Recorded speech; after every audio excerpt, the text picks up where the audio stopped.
सुप्रभात बच्चों। वसंत में आज हम लोग पाठ 10 सुभद्रा कुमारी चौहान द्वारा रचित कविता झांसी की रानी का आगे का भाग अध्ययन करेंगे।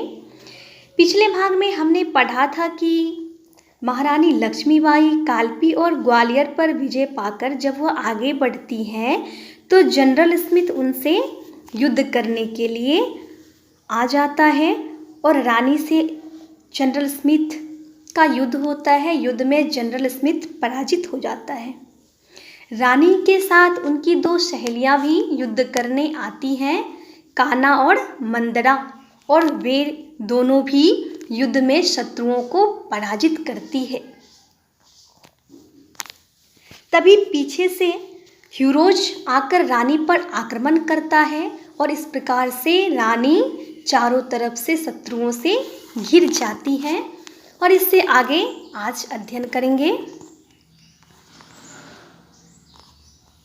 कविता की पंक्ति है, तो भी रानी मार काट कर चलती बनी सैन्य के पार, किंतु सामने नाला आया था यह संकट विषम अपार।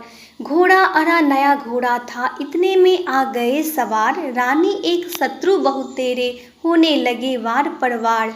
घायल होकर गिरी सिंगनी उसे वीर गति पानी थी, बुंदेले हर बोलों के मुँह हमने सुनी कहानी थी। खूब लड़ी मर्दानी वह तो झांसी वाली रानी थी। कवित्री सुभद्रा कुमारी चौहान कहती हैं कि महारानी लक्ष्मीबाई चारों ओर से अंग्रेजी सेना से घिर जाने पर भी मार काट करती हुई आगे बढ़ गई और सेना को पार करते हुए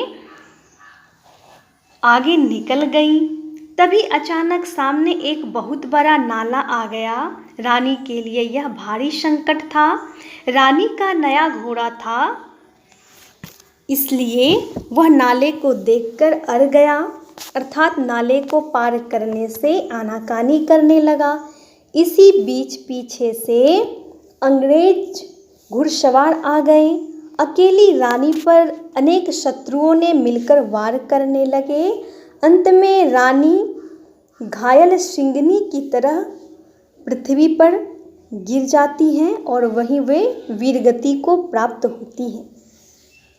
यहाँ रानी के लिए सिंगनी शब्द का प्रयोग हुआ है क्योंकि वे शेरनी की तरह हिम्मत से दुश्मनों से लड़ी थी। बुंदेलखंड में हर हर महादेव का जयघोष करने वाले वीर बुंदेलों के मुख से हमने यह कहानी सुनी थी कि युद्ध भूमि में पुरुषों की तरह लड़ने वाली रानी झांसी की महारानी लक्ष्मीबाई थीं।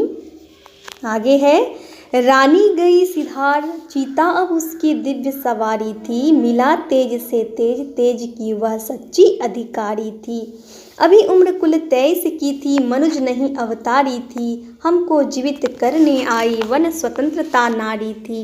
दिखा गई पथ सिखा गई हमको जो सीख सिखानी थी, बुंदेले हर बोलों के मुँह हमने सुनी कहानी थी। खूब लड़ी मर्दानी वह तो झांसी वाली रानी थी। कवित्री कहती है कि रानी लक्ष्मीबाई युद्ध में वीरगति को प्राप्त हुई। अब उनकी अनोखी सवारी चीता ही थी। मिला तेज से तेज, अर्थात रानी स्वयं तेज युक्त थी और जब उनकी चिता का तेज उनके तेज से मिला तो वह उस तेज की अधिकारी बन गई। अभी उनकी आयु 23 वर्ष की थी, इसीलिए कवित्री कहती है कि वह मनुष्य नहीं बल्कि कोई अवतार स्वरूपा थी जो स्वतंत्रता की देवी बनकर भारतवर्ष को पुनर्जीवित करने आई थी। वह हमें स्वतंत्रता का एक नया पथ दिखाकर और हमें अपनी स्वतंत्रता के लिए लड़ने की सीख सिखा गई। बुंदेलखंड में हर हर महादेव का उद्घोष करने वाले वीर बुंदेलों के मुख से हमने यह कहानी सुनी थी कि युद्ध भूमि में पुरुषों की भांति लड़ने वाली रानी कोई और नहीं बल्कि झांसी की महारानी लक्ष्मीबाई थी। और अंतिम पंक्ति है, जाओ रानी याद रखेंगे हम कृतज्ञ भारतवासी, यह तेरा बलिदान जगावेगा स्वतंत्रता अविनाशी। होवे चुप इतिहास लगे सच्चाई को चाहे फांसी।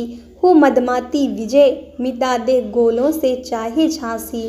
तेरा स्मारक तू ही होगी, तू खुद अमिट निशानी थी। बुंदेले हर बोलों के मुँह हमने सुनी कहानी थी। खूब लड़ी मर्दानी वह तो झांसी वाली रानी थी। रानी लक्ष्मीबाई के स्वतंत्रता आंदोलन के योगदान को कभी भुलाया नहीं जा सकता। उनका यह बलिदान कभी न समाप्त होने वाली स्वतंत्रता को जगाएगा।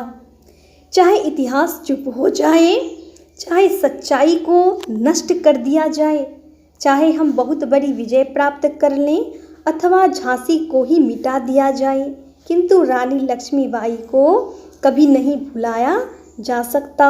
वह तो अपने आप में ही अपनी याद का चिन्ह थी।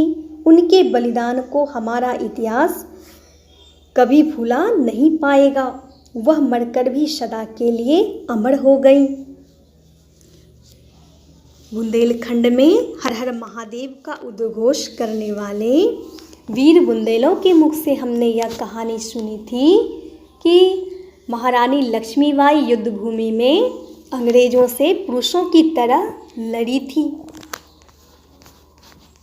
इस प्रकार से पूरी कविता को हम लोग पढ़ चुके हैं। अब प्रश्नोत्तर अगले वीडियो